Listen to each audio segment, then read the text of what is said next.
Bueno, pues si ahora alguien tiene alguna pregunta.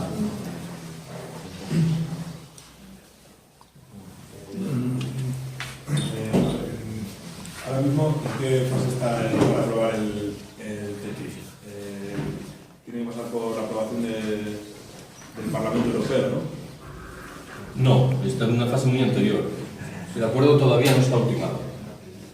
Hace unas semanas le preguntaron a García Barbero, que es un español que encabeza el equipo negociador de la Unión Europea, cuándo interpretaba que la negociación habría terminado para que después se inicie el trámite del Consejo Europeo y del Parlamento. Y respondió que con mucha suerte el TTIP estaría prestado en el año 2017. Subrayo lo de con mucha suerte. Indirectamente nos estaba diciendo que en su interpretación lo más sencillo es que el acuerdo no estuviese dispuesto hasta el 2018 o después. Lo que ocurre es que parece que en los últimos tiempos hay cierta prisa en lo que respecta a ultimar el acuerdo. No quiero echar mano de ninguna interpretación conspiratoria, pero en mi lectura de los hechos es difícil imaginar que esa filtración de documentos que sabéis se ha producido hace unas semanas a través de Greenpeace en Holanda obedece a un procedimiento muy mecánico en virtud del cual, qué sé yo, un funcionario de la Comisión Europea habría tenido acceso a los documentos y habría decidido filtrarlos. Entiendo que por detrás hay algo con mayor profundidad e intereses subterráneos.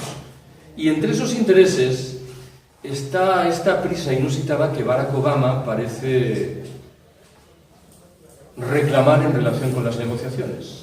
Mi interpretación es que la amenaza Trump estaría sirviendo a Obama para pedir que la Unión Europea levantase algunas restricciones en la negociación. Algo que creo que echa mano de un argumento completamente ficticio. Es verdad que Trump ha enunciado sus disonancias con respecto al TTIP, pero en la eventualidad de que se convirtiese en presidente de los Estados Unidos, yo doy por descontado que los intereses de las grandes empresas norteamericanas se impondrían, de tal manera que es literalmente inimaginable que Trump se opusiese a esos intereses. Con lo cual, lo que interpreto que hay ahora es una presión subterránea de los Estados Unidos sobre la Unión Europea para que levante algún tipo de criterio. Ojo, no interpretemos de esto que la Unión Europea está blandiendo una defensa efectiva e interesante de nuestros derechos. La Unión Europea parece empeñada en defender determinados privilegios característicos del sector del automóvil o del sector de los cosméticos. A mí no me importan los derechos del sector de los cosméticos europeos. Me importa la discusión sobre el ámbito laboral, el ámbito social y el ámbito medioambiental. Y tengo la certeza de que, infelizmente, la Unión Europea nada está haciendo en este terreno. ¿Y qué forma hay de pararlo? Nosotros, desde nuestra posición, aparte de la difusión, ¿qué forma hay efectiva de parar este tratado? No conozco ninguna. Si la conociese, hubiera encabezado mi charla con eso. A ver, sabes que se han reunido más de 3 millones de firmas contra el TTIP. Alguien dirá, es una cifra respetable. Lo es, pero en la Unión Europea hay 500 millones de habitantes. Estamos hablando de menos del 1% de la población. Es verdad que hay una oposición al TTIP que surge de circuitos más o menos conservadores. Y no digo que sea despreciable. Hace unas semanas encontré a un amigo austriaco que me explicó que en vísperas de las elecciones en su país había tenido la oportunidad de contemplar en televisión un debate de los 6 candidatos de los partidos más importantes y que todos ellos habían enunciado diferencias con respecto al TTIP. Este amigo austriaco aclaró algo que se mueve en la línea de lo que acabo de señalar. Esas diferencias no eran sobre la trama social, laboral ni medioambiental. Apuntaban a la idea muy general de que hay que preservar lo que algunos llaman el modo de vida europeo frente a la barbarie que tendemos a atribuir al modo de vida norteamericano. Esto no implica que estas fuerzas políticas o estas gentes no puedan establecer obstáculos en el camino del TTIP, pero me temo que los obstáculos en los que están pensando son muy diferentes de los nuestros.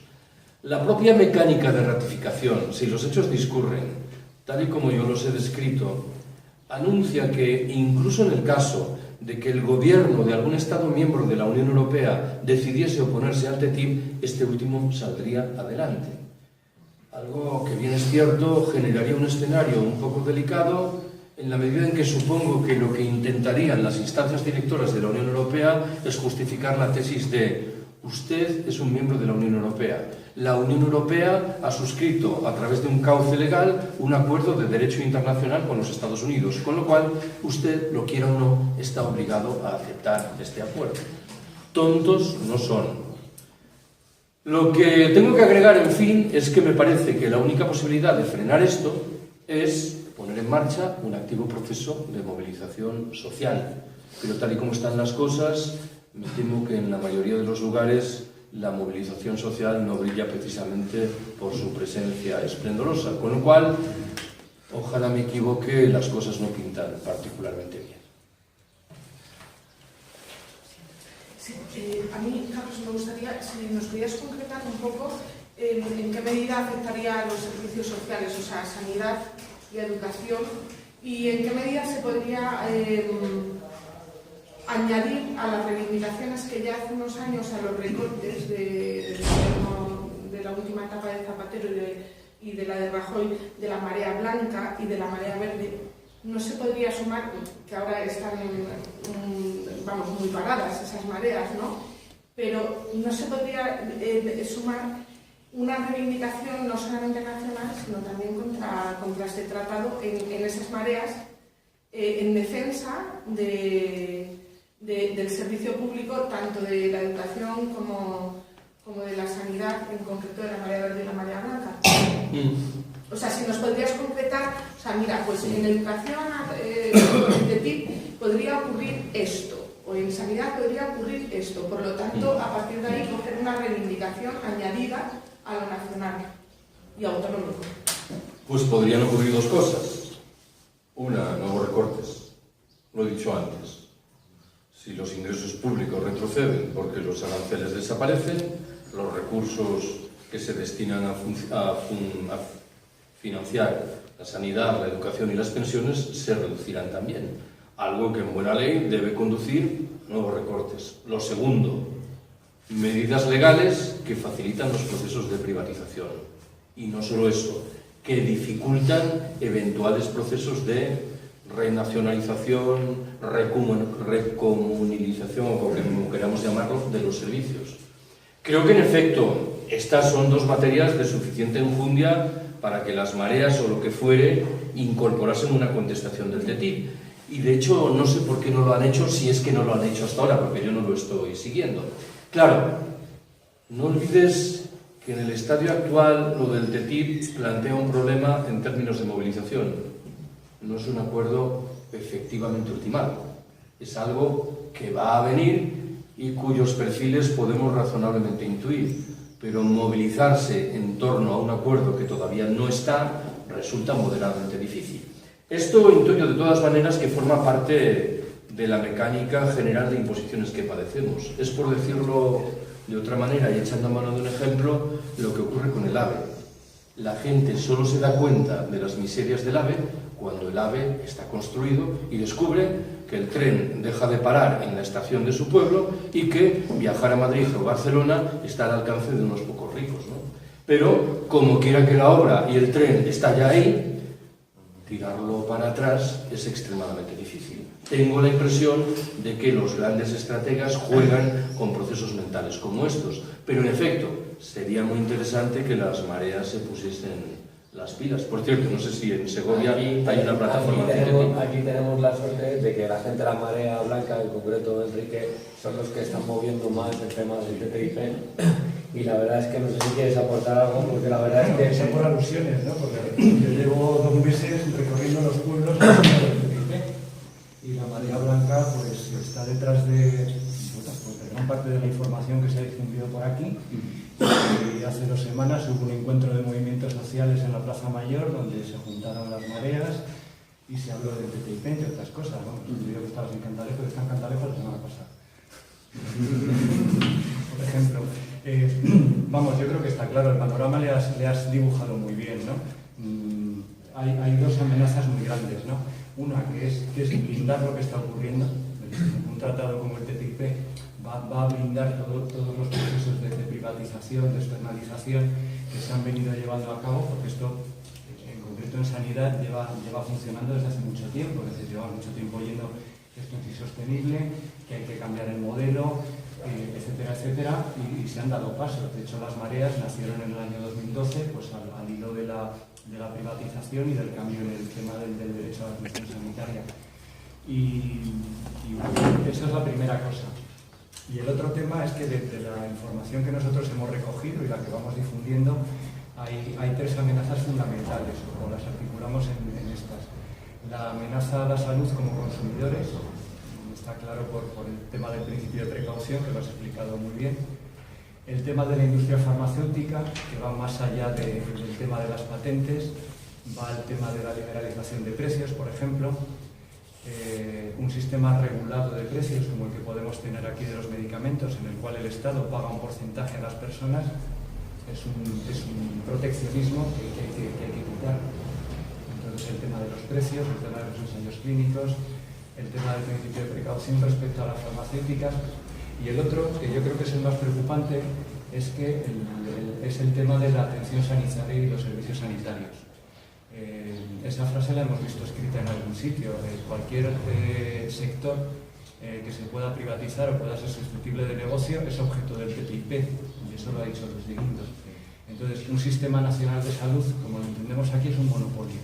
Es un monopolio que hay que romper y en el cual tienen que entrar pues, distintas aseguradoras, distintos agentes a prestar atención sanitaria. Y eso, pues, por supuesto, rompería un sistema nacional de salud como el que le conocemos, porque se perdería la continuidad asistencial, seguir el proceso de salud, enfermedades, de la prevención, diagnóstico, tratamiento, rehabilitación, únicamente sería por criterios de rentabilidad. Y en este tema, supongo que tú lo has recogido en algún sitio, de hecho, los que han dado la alarma son gente tan poco sospechosa del progresismo como las propias asociaciones médicas. El Colegio de Médicos Británico, que va 2 pasos por delante de nosotros en la privatización, pues se dieron cuenta de que los centros de salud o los hospitales podían ser objeto de compra, de intervención por las aseguradoras. Y entonces el poder de decisión se iría de allí. Y ellos han dado la voz de alarma. Hay declaraciones de las asociaciones y de médicas y profesionales y científicas pidiendo que se deje fuera la sanidad del TTIP. Por ejemplo, pues, te cuento esto. Sí, Carlos, después de este escenario feudal que nos has expuesto, para no pegarnos un tiro a la salida, de verdad, yo creo que sí es cierto. Es que, de verdad, yo creo que sí podemos asistir a todos los eventos que podamos y tratar de que se hable de este tema, es cierto.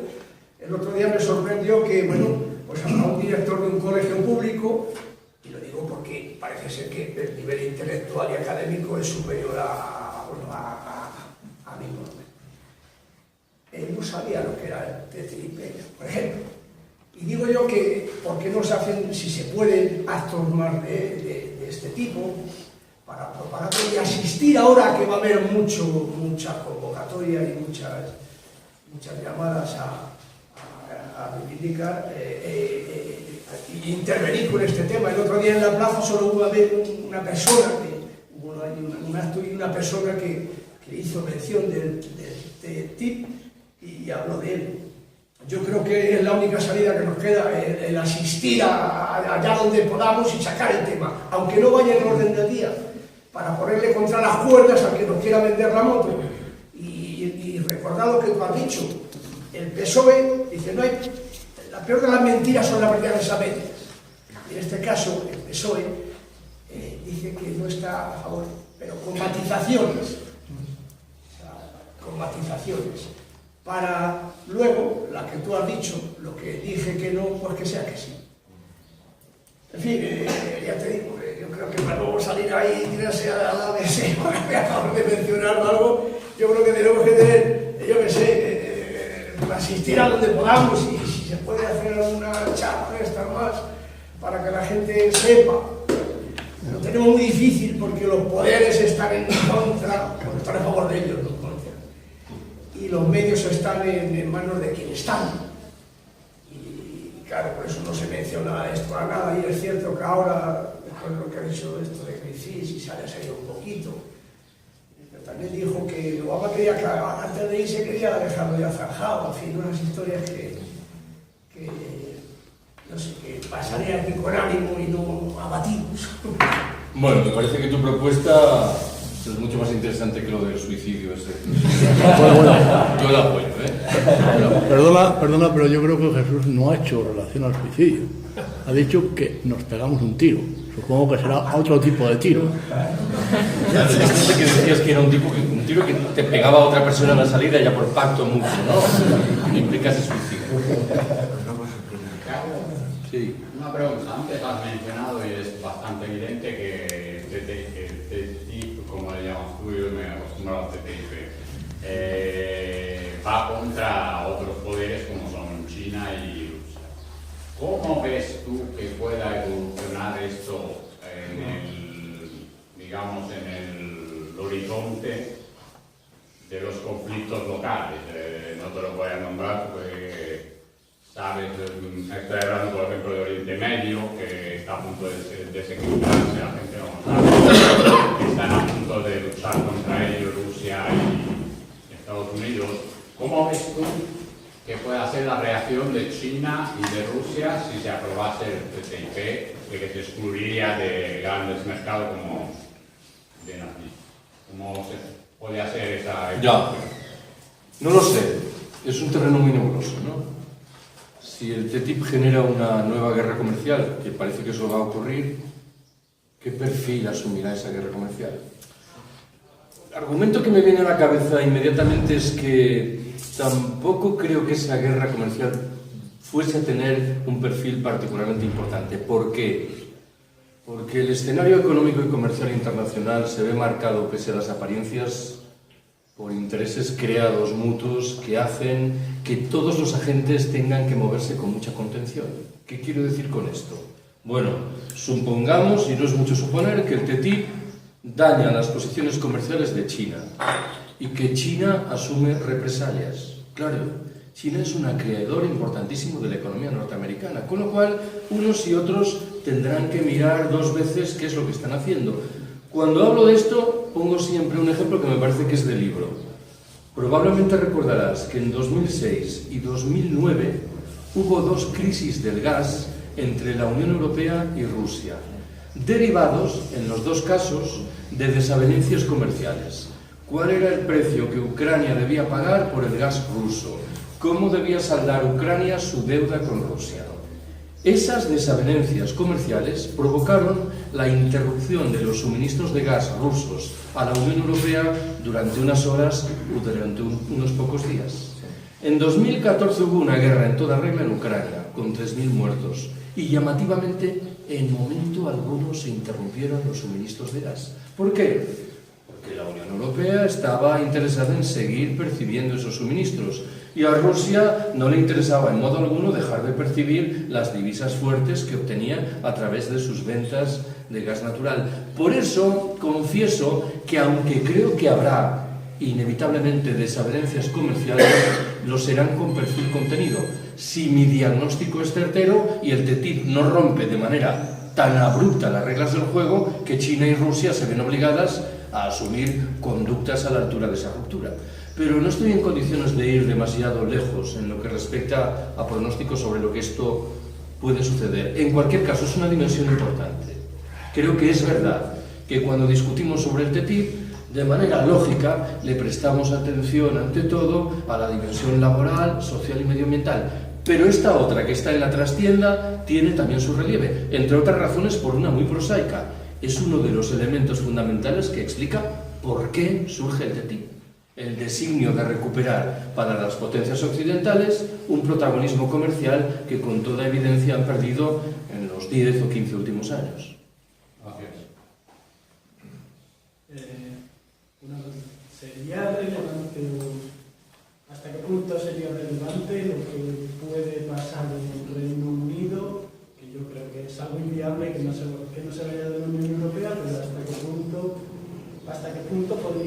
aceptar o no, o hasta qué punto las propuestas conservadoras y de la derecha están en una posición de salir de la Unión Europea, de un replanteamiento de lo que significa la Unión Europea. No lo sé. En cualquier caso, esas posiciones, en efecto, en muchos casos, rechazan la Unión Europea, pero intuyo que no necesariamente rechazan el TTIP. Son dos cosas distintas. Ojo con esto, porque cuando hablamos del TTIP, tendemos a pensar que solo hay dos agentes interesados que participan en la negociación, Estados Unidos y la Unión Europea. Bueno, aunque pueda pareceros sorprendentes, hay terceras partes que reclaman su incorporación al acuerdo. En el ámbito geográfico de la Unión Europea, el ejemplo más claro es el de Turquía. En el ámbito geográfico de Estados Unidos, el más claro es el de México, ¿no? Bueno, una de las preguntas que surge de lo que tú planteas es, en la eventualidad de que el Reino Unido abandonase la Unión Europea, en buena ley, quedaría fuera del TTIP. Bueno, esto no creo que fuese muy problemático, en la medida en que la Unión Europea, lo dije al principio del todo, de pasada, ya está estableciendo acuerdos estructuralmente similares al TTIP con un país como Canadá. Bueno, pues el Reino Unido sería a la Unión Europea lo que Canadá es a los Estados Unidos. Y ojo, porque esta mecánica de acuerdos entre partes individualizadas puede ser la estratagema maestra que permita salvar el TTIP, aunque el TTIP como tal naufrague. Esto es, utilizar un acuerdo entre la Unión Europea y Canadá al que se adhiere Estados Unidos por el otro lado para escenificar lo que materialmente es lo del TTIP, aunque se pierdan las alaracas y los elementos simbólicos que acompañan a este último. Tenemos que prepararnos, claro, para esto, que sería una especie de plan B ante un eventual naufragio del TTIP. Sería, metafóricamente, lo mismo que hicieron en el año 2007, al calor del Acuerdo de Lisboa, con el que salvaron el Tratado Constitucional con modificaciones menores. Sí, buenas tardes. Simplemente al hilo de lo que decía ahora mismo, en el hecho de que se firme un convenio con Canadá, teniendo en cuenta que ya existe un acuerdo de libre comercio entre los tres de Norteamérica, no habría libre acceso de los productos de México y de Estados Unidos a la Unión Europea a través de Canadá. Es decir, que no habría que ajustar mucho más.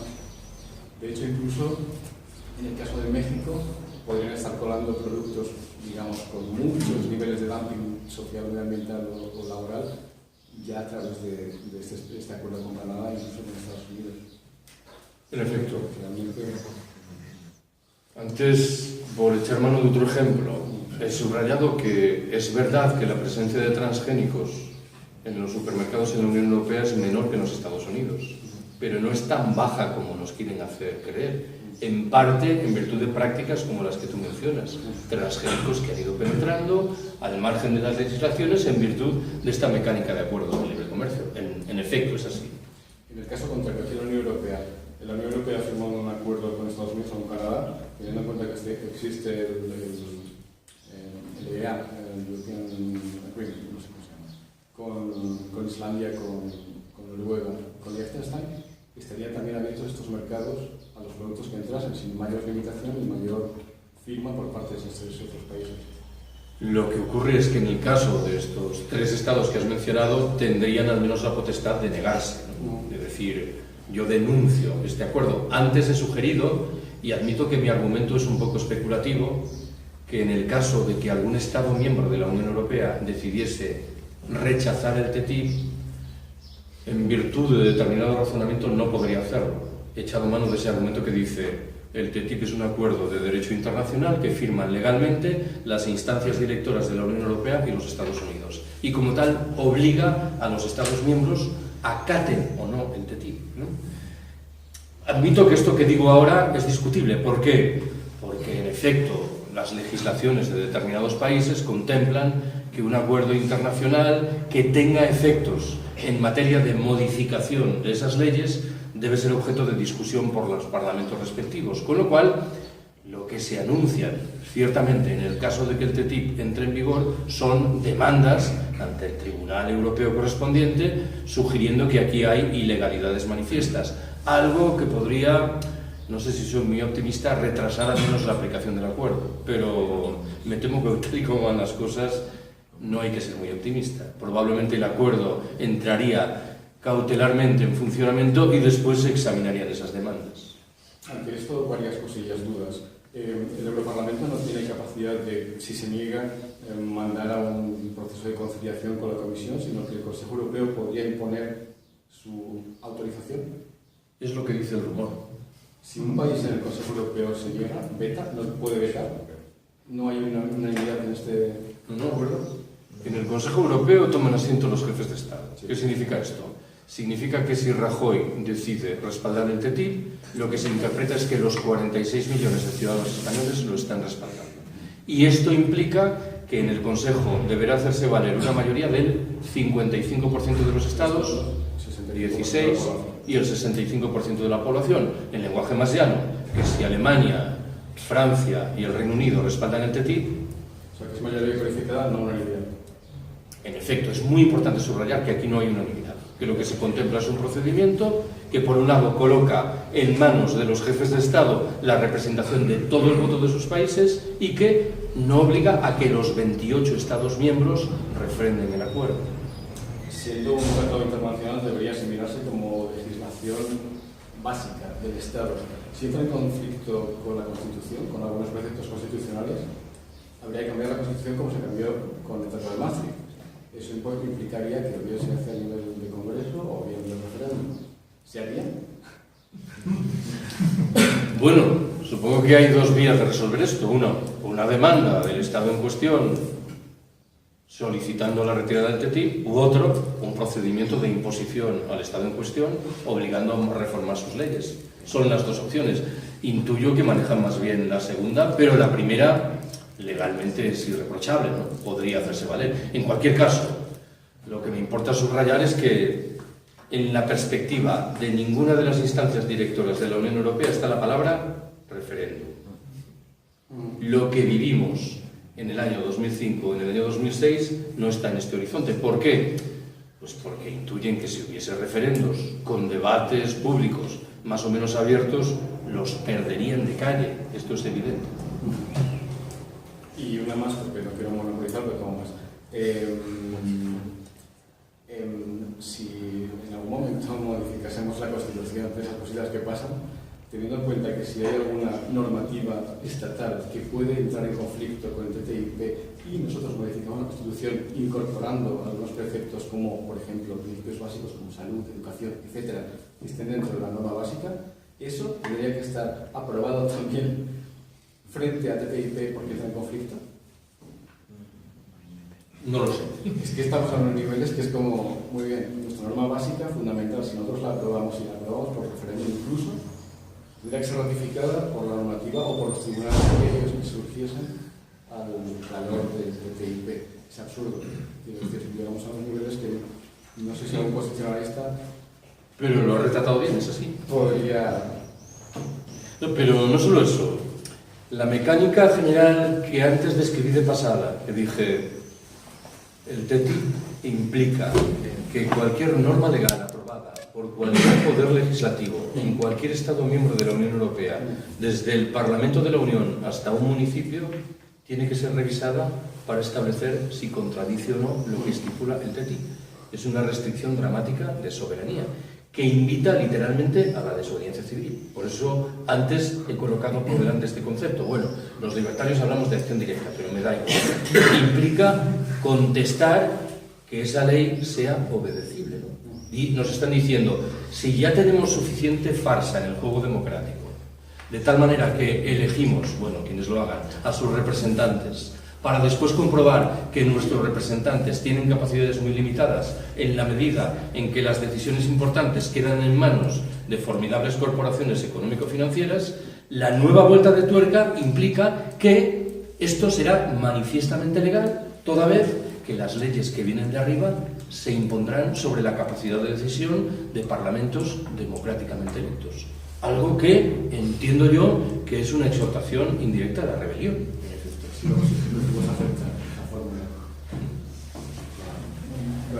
Yo más o menos te quería preguntar eso, ¿en qué se concretaría eso que has hablado de la desobediencia civil? ¿No? Porque Si te viene impuesta ya, habría que ver qué otras medidas tienes, ¿no? Aparte de luchar mucho en la prevención, como locuras, ¿no? Ya. Pues querría decir que si en Segovia el servicio de agua está privatizado, no sé si lo está. En muchos municipios sí. Bueno, supongamos que lo está y alguien decidiese remunicipalizarlo, el TTIP en términos estrictos no lo prohíbe. Lo que establece son onerosas indemnizaciones en provecho de las empresas supuestamente perjudicadas. La desobediencia civil implicaría decir no, nosotros no pagamos. Claro, esto reclama un proceso masivo. Si es un ayuntamiento o si son 7, las perspectivas son nulas. Pero si son 3.500 ayuntamientos en la Unión Europea, el problema empezará a ser enjundioso. Ojo con lo de los ayuntamientos. Tú sabes que un buen puñado de ayuntamientos, no sé si 700 en España, se han declarado hostiles al TTIP. Claro, este es un primer paso. Aprobar una moción de repudio del TTIP es relativamente fácil. Lo difícil viene después, esto que estoy diciendo, lo de la desobediencia civil. Y ya no estoy muy seguro de la capacidad y disposición de muchos de esos ayuntamientos a tomar cartas en el asunto en serio. Digamos que el cálculo que hacen los poderes económicos es que esos ayuntamientos se echarán atrás y decidirán no remunicipalizar el servicio de aguas. No sé si lo habéis hablado en el momento que está ausente, pero con relación a la enseñanza y lo que hablaba yo de las mareas, quizá pueda transmitir un cierto pesimismo que no es más que fruto del que yo mismo tengo, ¿no? En el caso de la enseñanza, habría que haber esperado una respuesta mucho más contundente, porque ya hay una ley, la ley BER, que posibilita no solo la privatización de la enseñanza, sino también el que la enseñanza se establezca como un sistema competitivo donde recibirán dinero aquellos centros que, entre comillas, mejor lo hagan, ¿no?, para el sistema. Había dos posiciones en torno a esto en el sector más movilizado en torno a la enseñanza. Uno que era el boicot a la ley BER y otro que era la resistencia. Tenían algún matiz, pero bueno, no tiene mucha importancia en lo que voy a decir. Y es que no se ha visto por ningún lado, o se ha visto poquísimo. Por eso me temo que todavía una cosa más alejada, como es el TTIP, todavía influye mucho menos en la reacción en este sector. Quizá la sanidad, no sé si vosotros sabéis más que yo, quizá la sanidad, que todavía no están las premisas tan asentadas como está la ley BER, etcétera, pueda tener alguna capacidad. Nosotros en el sector de la enseñanza, aquí se mueve una marea verde bajo el nombre de Plataforma por la Escuela Pública Laica y Gratuita de Segovia, pero hemos observado un efecto contrario. Incluso en centros donde había gente que se ha movilizado en este entorno, etcétera, vemos cómo se han precipitado a hacer los proyectos curriculares de autonomía del centro para intentar pillar el dinero que les daban y ponerse a la cabeza de los que mejores resultados tienen para, sin duda, aunque no lo van a decir, aparecer en el mejor ranking de esa situación, ¿no? Entonces yo soy bastante pesimista en este tema. No por eso puedo dejar de estar de acuerdo contigo que la única solución es la movilización y este pequeño acto repetirlo veces y veces e intentar convencer a la gente. Yo creo que... y perdóname, ya me meto otro matiz y así. Y además, yo creo que hay una excesiva confianza en que los procesos institucionales puedan avanzar en alguna medida sobre este terreno. No digo yo que haya que despreciarles abiertamente, pero dudo que tal como se están planteando vayan a ser capaces de protagonizar esa labor. Estoy de acuerdo contigo. A ver, yo creo que la trastienda de lo que tú has contado es un escenario, el nuestro, que yo me voy a permitir describir como dramático. Hay mucha gente, cada vez menos, hechizada con las consecuencias saludables que se van a derivar de la participación en las instituciones y al mismo tiempo certificamos una dramática desmovilización social y laboral. Y esto debiera preocupar a todo el mundo, a quien cree en las instituciones y a quien no. ¿Por qué? Porque cuestiones como la que tú has mencionado solo se encaran en serio si hay una movilización en la calle. Y la movilización no está, o es muy débil. Y yo no culpo a nadie de esto, ¿eh? Creo que la culpa es de todos. Y en este terreno el pesimismo está moderadamente justificado.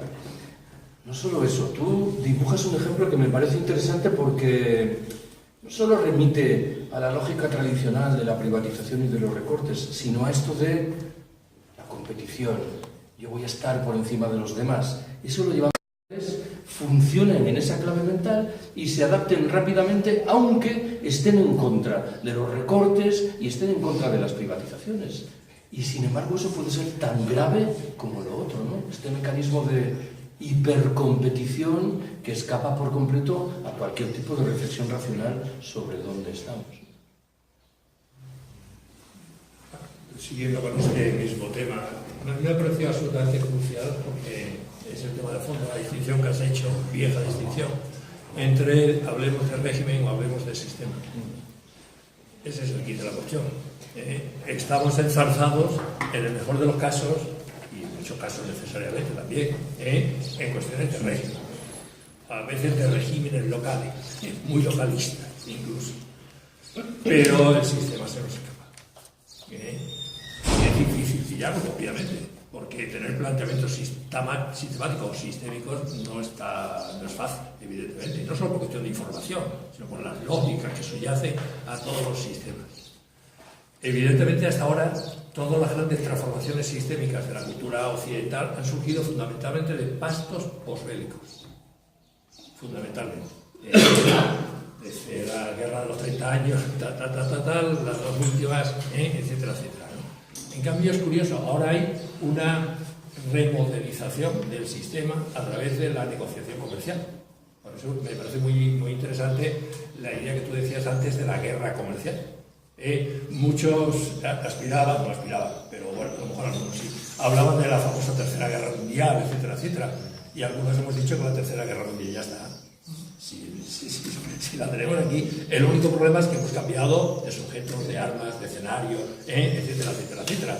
Y ahora es curioso, algunos que todavía no se han enterado que la guerra existe, ya sin embargo tenemos encima de la mesa el pacto posbélico, que al fin y al cabo es el TTP, ¿no? Entonces, es en esa guerra, y es donde estamos ahora en una campaña electoral, ¿no? Bueno, todavía no, yo campaña. Esta noche. Es curioso, desde mi punto de vista, es absolutamente decepcionante cómo estamos en pequeños y miserables debates de régimen. En pequeños y miserables debates de régimen. Y a veces régimen casero, de patio de vecino casi. Pero los planteamientos sistémicos se nos escapan a todo el mundo. Unos, evidentemente, quizá por falta de recursos, de organización, de movilización, etc. Otros por intereses. Obviamente, pues no les interesa plantearlo, pues es obvio, todos los que ya están de acuerdo por dónde van las cosas, ¿no? Bueno, a mí me parece muy interesante. Y en ese tema, me parece también algo que tú has hecho varias veces referencia a ello, y que a mí, desde muchos puntos de vista, quizá me interesa muchísimo, porque es una herramienta muy dúctil, muy maleable, muy difícil de detectar, pero tremendamente eficaz, que es el tema de las percepciones sociales. Y el tema de las percepciones sociales tiene que ver fundamentalmente con el tema de la comunicación. Y el tema de la comunicación tiene que ver con las nuevas lógicas sistémicas de la comunicación que utilizan las grandes corporaciones. No solamente son las grandes empresas productivas, industriales, grandes sectores, etc. No, aquí hay una empresa absolutamente transversal a todas ellas, que es la comunicación. Y entonces, claro, ese sí que es la comunicación de la lluvia fina, ¿no? Esa sí que es una propaganda no escandalosa, pero sí que es muy eficaz, ¿no? La que funciona. Entonces, claro, es muy difícil resistirse ¿no? Porque hace falta una capacidad de información, pero sobre todo una capacidad de análisis y una capacidad no solo de movilización, sino de enfrentamiento, y actitud más que crítica, incluso hipercrítica, por esa comunicación de lluvia fina que va moldeando la percepción de las cosas de una forma habilidosísimamente propagandística, etcétera, pero claro, eso es muy eficaz. Y esa corporación sí que a mí me... recientemente teníamos aquí a Matelar en Segovia, a Van Matelar, y hablábamos precisamente una tarde largo y tendido sobre el tema de la multinacional publicitaria, ¿no? Y la multinacional publicitaria es posiblemente hoy uno de los grandes emporios de las transnacionales, por supuesto. Y entonces, todo eso lo has tocado, sí, ya lo sé, ¿no? Pero a mí ese es un tema que le doy más vueltas, quizá porque todavía es mucho más, entre comillas, metafísico, ¿no? Respecto al tema que tenemos en Bueno, mano. a ver, déjame que te diga una cosa. Yo he escuchado todo lo que has dicho y me parece perfectamente razonable y suscribible. Pero a veces cuando algo es muy evidente, tenemos que escarbar en las posibilidades que se derivan de que lo contrario también sea evidente. ¿En qué sentido lo digo? Lo digo pensando en la textura de fondo del capitalismo como en la textura de la comunicación a la que te has referido. Yo creo que en el fondo hay dos maneras de interpretar qué ocurre hoy con el capitalismo. La primera dice, el capitalismo es un sistema vivo, muy capaz de diseñar sus objetivos, de desplegar estrategias que le permiten salvar la cara y salvaguardar sus intereses de cara al futuro. Y hay otra visión que dice exactamente lo contrario. Dice, el capitalismo es un sistema cada vez más corroído, sometido a una lógica cortoplacista aberrante que invita a obtener beneficios desmesurados en un periodo de tiempo muy breve y a desentenderse por completo del futuro. Yo creo que uno puede ordenar los datos en provecho de estas dos lecturas, pero te confieso que si alguien me tira de la lengua, me siento más inclinado por la segunda que por la primera. Me parece que los elementos de corrosión son mucho más sólidos y duros de lo que pudiera parecer. La imprevisión dramática con la que el capitalismo obsequia la crisis ecológica, el cambio climático, el agotamiento de las materias primas, me invita a concluir que las señales de peligro no están ahí. De la misma manera, en el terreno de la comunicación, tú has descrito eso y has hecho bien, porque eso existe como una comunicación fina, muy inteligente, que te va colocando dentro de la cabeza eso, de tal manera que reclama una sublevación que es muy difícil. Es verdad, pero también existe lo otro, el mecanismo de comunicación burda que vemos, por ejemplo, en las tertulias, que lo que hace es provocar indirectamente pensamiento crítico en virtud precisamente de su condición burda, ¿no? Yo creo que hay mucha gente que simpatiza con Podemos simplemente escuchando esas tertulias. Dice, bueno, esto no puede ser, ¿no? Quiero decir que hay aquí lo contrario de lo que has dicho también está presente, lo cual dibuja un escenario muy turbulento en términos de análisis y en el que es difícil manejarse. En cualquier caso, yo tengo que ratificar algo que has dicho. Últimamente nadie me lo pregunta, eso de la Tercera Guerra Mundial, ¿no? Pero yo sostengo lo que has dicho tú. A ver, prefiero sostenerlo de la mano de una lectura provocadora del concepto de colapso. Nosotros entendemos lo que significa la palabra colapso porque damos por descontado que todavía no estamos en el colapso. Explicarle qué es el colapso a un niño nacido en la Franja de Gaza es un poco difícil, ¿no? Porque no puede tener esa percepción. Su vida ha sido el colapso desde el momento del nacimiento. En realidad ocurre algo parecido con el concepto de crisis, aunque no con tanta claridad. El concepto de crisis se vincula con una visión cíclica de los hechos. Nosotros interpretamos que estamos ahora en un momento de crisis, pero que pasado mañana vendrá una etapa de bonanza, luego una nueva crisis, otra bonanza. En los países del sur el escenario es mucho más romo, no existen estos altibajos. He contado muchas veces que hace muchos años le pregunté a un amigo uruguayo, el etólogo Eduardo Budinas, cómo sobrellevaban en su país la hiperinflación. El hecho de que el pan costase 10 por la mañana y 12 por la tarde. Y respondió cargado de ironía. Dijo, en mi país vivimos un escenario de bancarrota estable. Es bancarrota, pero como es estable, esto de la crisis, no es que no entiendan qué significa el concepto, pero tiene, claro, un peso mental y emocional diferente del nuestro. Vuelvo de todas maneras al principio. Lo que has dicho es verdad. Pero también sospecho que es verdad lo contrario. Y esto intelectualmente es muy rico, pero tal vez explica un cimiento de sufrimientos ingentes para mucha gente, obviamente.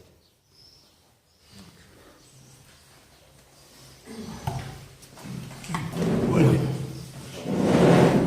Sí, vamos a hacer la última. pregunta. Es sobre el tema, bueno, a mí me gustó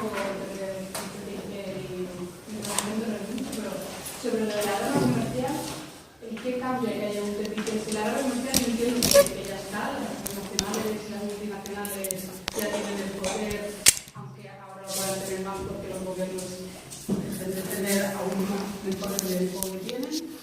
Entonces, ¿cómo aumenta? ¿Qué supone ese aumento de esa guerra comercial?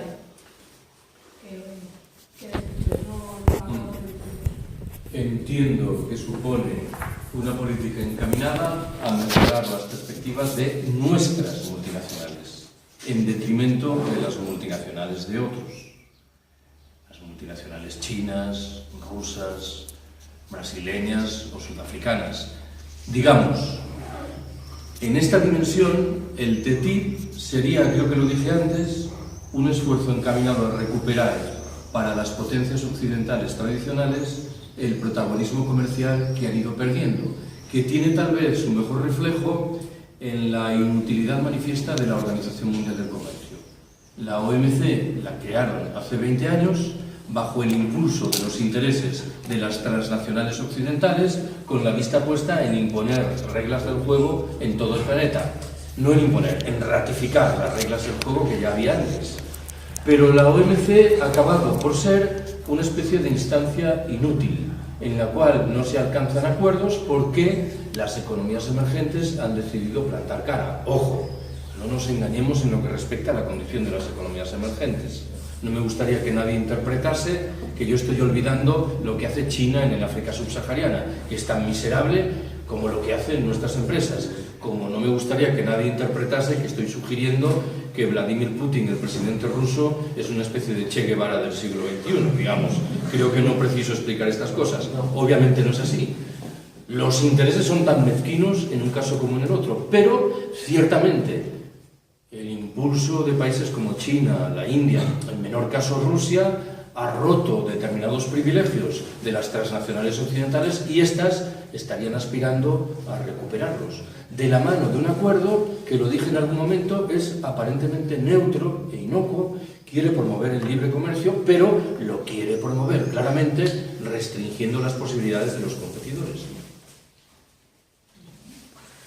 Bueno, pues muchas gracias a todos por venir, muchas gracias Carlos una vez más y nos vemos en la próxima.